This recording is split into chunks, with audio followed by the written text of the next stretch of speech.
प्रतियोगी विद्यार्थियों, स्वागत है आप सभी का आपके अपने यूट्यूब चैनल प्रारंभ आईएएस में। कैसे हैं आप लोग? उम्मीद करता हूं कि अच्छे होंगे, तैयारी भी अच्छी चल रही होगी।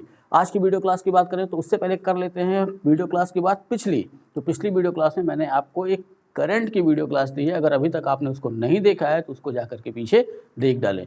उसी करंट की श्रृंखला में आज आगे बढ़ाते हैं, यानी कि उस करंट की क्लास को आगे बढ़ाते हैं। तो आज की क्लास में जो अपना पहला करंट है वो है काला घोड़ा कला महोत्सव 2024।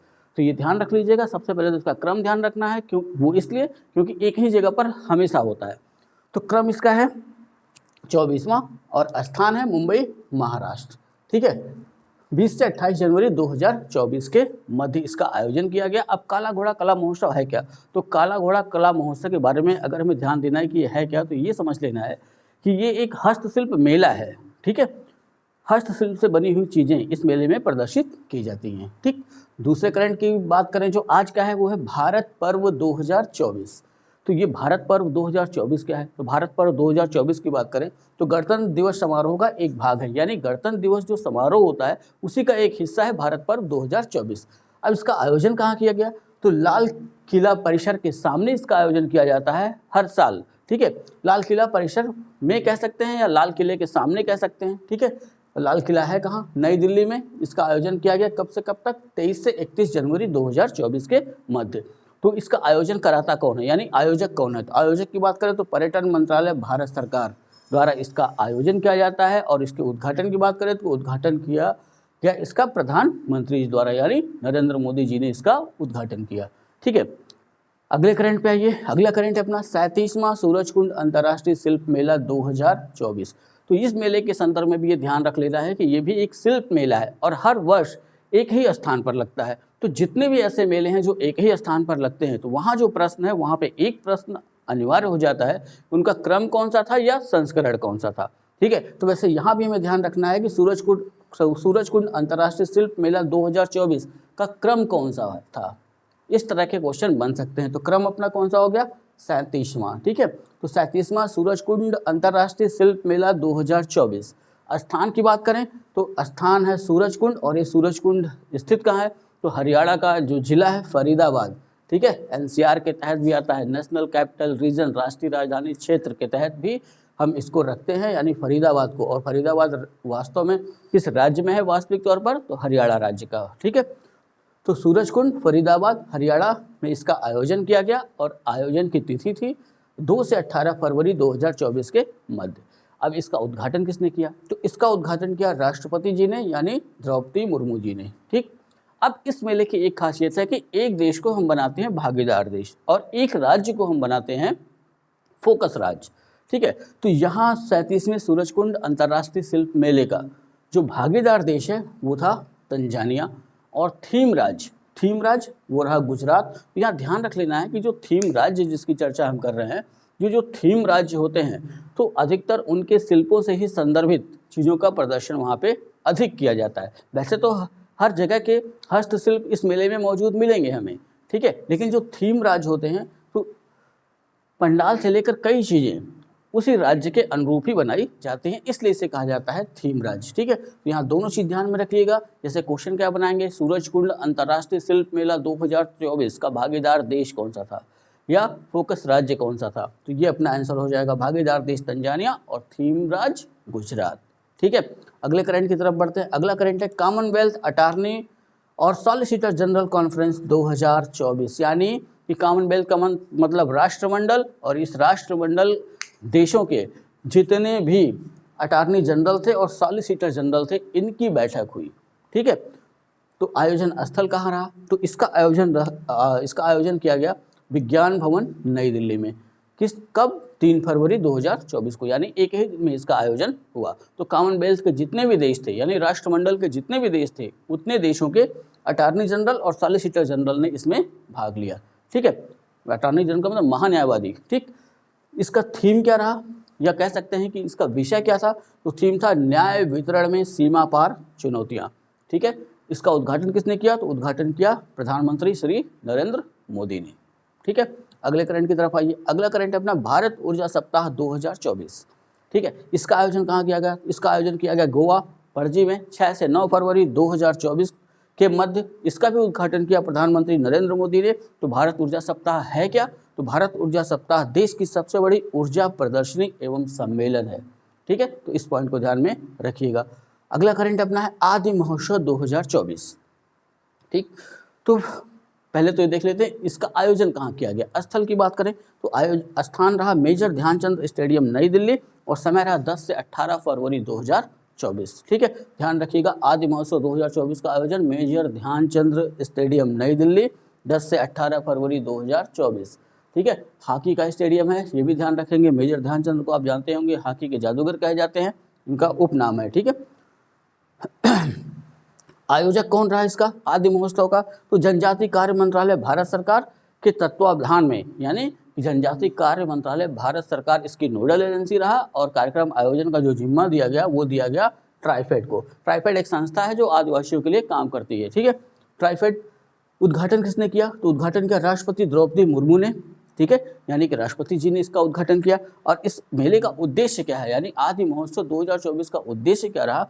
तो इसका उद्देश्य है भारत की जनजातीय विरासत की समृद्ध विविधता को प्रदर्शित करना, यानी जनजातियों की जो विरासत है, जो समृद्ध परंपरा है, उनको लोगों के सामने ले आना इसका एक मुख्य उद्देश्य है। अगला जो दो करंट है 7 और 8 नंबर पे जो मैंने लिख रखा है, ये काफ़ी महत्वपूर्ण करंट है, इस पर पूरा ध्यान बना के रखना है, एक एक चीज़ ध्यान में रख लेनी है। ठीक है, तो अगला जो अपना करंट है वो है 16वां वित्त आयोग। ठीक, तो वित्त आयोग के संदर्भ में सबसे पहले हम चर्चा कर लेते हैं वित्त आयोग के बारे में। वित्त आयोग की बात करें तो इसका गठन अनुच्छेद 280 के तहत किया जाता है और इसका गठन करते हैं राष्ट्रपति।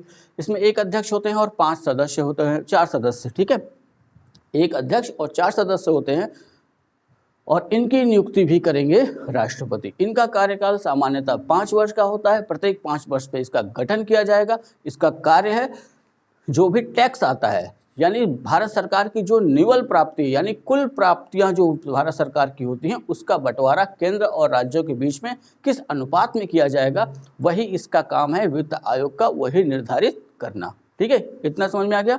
चलिए आगे बढ़ते हैं। अब जो 16वां वित्त आयोग है, इसका गठन कब किया गया? तो इसका गठन किया गया 31 दिसंबर 2023 को संविधान के अनुच्छेद 280 के तहत। जैसा कि मैंने आपको बताया, यहाँ ध्यान रखिएगा 280 फर्स्ट कर देंगे, अगर इसको अनुच्छेदों में तोड़ा जाए तो 280 अनुच्छेद कई भागों में बटा हुआ है।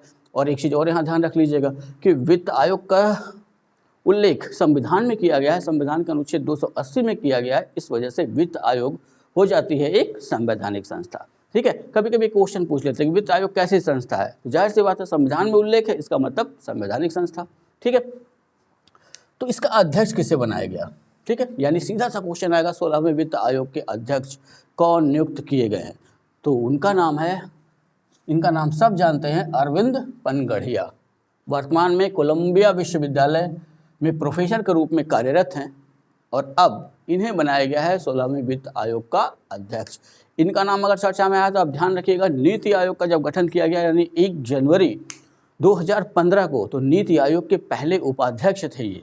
ठीक है, आपको याद ही होगा, या नहीं याद है तो मैं याद दिला दूं कि योजना आयोग के स्थान पर नीति आयोग का गठन किया गया और नीति आयोग के पहले उपाध्यक्ष बनाए गए अरविंद पनगढ़िया। हमेशा ध्यान रखिएगा कि नीति आयोग का अध्यक्ष हमेशा पदेन प्रधानमंत्री ही होगा। जैसे योजना आयोग के अध्यक्ष पदेन प्रधानमंत्री होते हैं, वैसे ही नीति आयोग के अध्यक्ष भी पदेन प्रधानमंत्री ही होंगे, क्योंकि क्वेश्चन पूछा जा सकता है कि नीति आयोग के पहले अध्यक्ष कौन थे। तो अध्यक्ष जाहिर सी बात है, जब इसका गठन हुआ तो उस समय प्रधानमंत्री थे नरेंद्र मोदी जी, इसलिए नीति आयोग के पहले अध्यक्ष भी होंगे नरेंद्र मोदी जी। ठीक है, अगले प्रश्न की चर्चा कर 16वें वित्त आयोग के सचिव। तो सचिव की बात करें तो 16वें वित्त आयोग की जो सचिव हैं उनका नाम है ऋत्विक रंजनम पांडे। ये नाम ध्यान में रखिएगा, ऋत्विक रंजनम पांडे, ये 16वें वित्त आयोग के सचिव। तो ये दो नाम पे विशेष ध्यान, अध्यक्ष कौन थे, सचिव कौन। ठीक है, इनको बनाया गया है अध्यक्ष अरविंद पनगढ़िया, सचिव ऋत्विक रंजनम पांडे। ठीक है, अब इसका कार्यकाल क्या होगा 16वें वित्त आयोग का? तो 1 अप्रैल 2026 से 5 वर्ष, यानी 2026-27 वित्त वर्ष से लेकर 2031-32 वित्त वर्ष तक इसकी सिफारिशें मानी जाएंगी। ठीक है, अब ये तो हो गया वर्तमान परिप्रेक्ष्य। थोड़ा सा पीछे चलते हैं, प्रथम वित्त आयोग का गठन कब किया गया था? प्रथम वित्त आयोग का गठन किया गया नवंबर 1951 में और इसके अध्यक्ष बनाए गए केसी नियोगी। ठीक है, वहीं तीन चीज़ और ध्यान में रखिए कि ये 16वां है, तो 15, 14, 13 इन तीनों के अध्यक्ष भी हमें ध्यान में रखने होंगे। तो 15वें वित्त आयोग के अध्यक्ष की बात करें तो NK सिंह यानी नंद किशोर सिंह। 14वें वित्त आयोग के अध्यक्ष की बात करें तो YV रेड्डी। वैसे ही 13वें वित्त आयोग के अध्यक्ष की बात करें तो विजय L केलकर।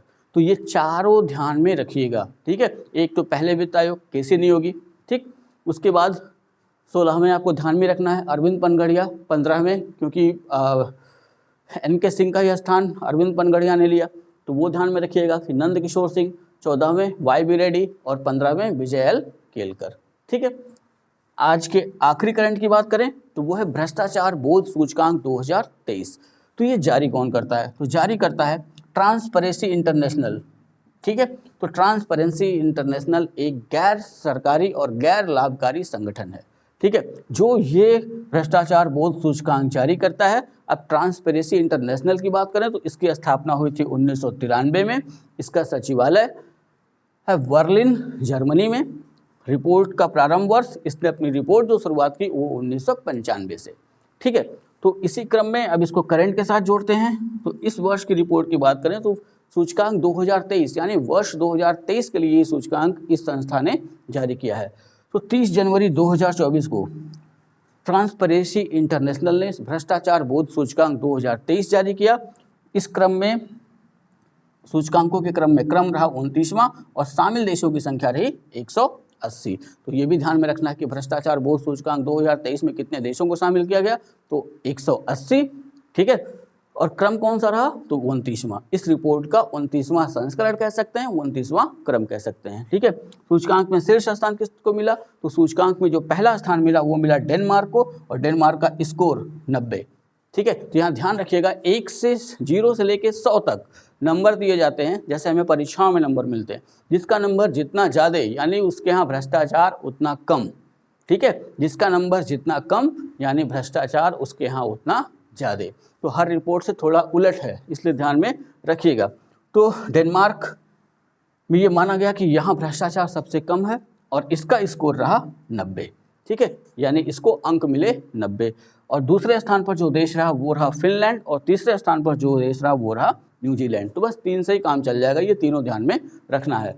डेनमार्क, और ये भी ध्यान रखिएगा डेनमार्क लगातार 6ठे वर्ष, ठीक है, या लिख कह सकते हैं लगातार 6ठी बार पहले स्थान पर रहा भ्रष्टाचार बोध सूचकांक में, यानी सबसे कम भ्रष्टाचार वाला देश अगर कोई विश्व में है वो है डेनमार्क। अब इस सूचकांक में सबसे अंतिम स्थान किसका रहा, यानी किस देश में सबसे अधिक भ्रष्टाचार है? तो 180वें नंबर पर जो देश रहा वो रहा सोमालिया, और इसका स्कोर रहा 11। 180 के बाद थोड़ा सा उससे कम भ्रष्टाचार 179 नंबर पर जो देश रहा वो रहा वेनेजुएला, और 178वें स्थान पर जो देश रहा वो रहा सीरिया।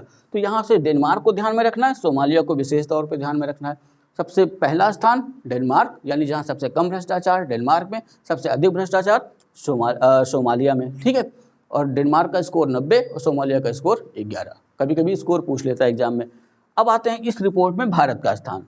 तो भारत का स्थान कैसा रहा? भारत ने बढ़ोतरी की भ्रष्टाचार में या भ्रष्टाचार कम हुआ? तो इस रिपोर्ट के अनुसार अगर हम देखें तो भारत का स्थान 2023 की रिपोर्ट में रहा 93वां, और स्कोर मिला इसको 39, यानी जो नंबर मिले वो 39। ठीक है, पिछले साल की रिपोर्ट से तुलना करें तो 2022 में भारत का स्थान रहा 85वां 85। ठीक है, वहीं भारत के पड़ोसी देशों की चर्चा कर ले तो भारत के पड़ोसी देशों में भूटान भारत से अच्छी स्थिति में रहा, भूटान का स्कोर रहा 26।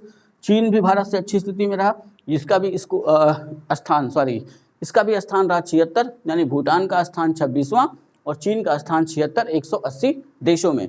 वैसे ही भारत के अन्य पड़ोसी देशों में श्रीलंका का स्थान रहा 115वां, ठीक है, पाकिस्तान का 133वां, नेपाल का 108, बांग्लादेश का 149, म्यांमार का 162, अफगानिस्तान का 162। तो कुल मिला के कह सकते हैं कि इस रिपोर्ट के अनुसार 2022 की अपेक्षा 2023 में भारत में भ्रष्टाचार में थोड़ी सी वृद्धि देखने को मिल रही है। तो दोनों ध्यान में रखिएगा, क्योंकि पूछ लेता है कि 2000 यानी कि ये वाला आंकड़ा खुद हमको देगा कि भ्रष्टाचार बोध सूचकांक 2023 में भारत का स्थान 93वां रहा, तो इसी रिपोर्ट में 2022 में भारत का स्थान क्या रहा? तो वहाँ पे आंसर होगा 85वां। ठीक है, तो ये रहा आज का करंट। तो ये आपको करना है अच्छे से तैयार। फिर मिलते हैं नेक्स्ट वीडियो में ऐसे ही करंट की श्रृंखला को लेकर, और साथ ही साथ सोमवार से हम किसी न किसी एक सब्जेक्ट का रिवीजन भी शुरू करेंगे। तो जिनको उत्तर प्रदेश पुलिस परीक्षा देनी है, आगे चल के और भी कोई परीक्षाएं देनी है, वो सारे के सारे लोग इन करेंट्स के क्लास और वो सब्जेक्ट की रिवीजन क्लास उनको अवश्य देख डालें। वीडियो अगर अच्छी लगे तो इसको लाइक करिए, कमेंट करिए, वीडियो को शेयर करना ना भूलिएगा। चैनल को अगर अभी तक सब्सक्राइब नहीं किया तो चैनल को सब्सक्राइब भी कर लें और जुड़े रहें हमारे साथ जब तक कि सफलता आपको नहीं मिल जाती।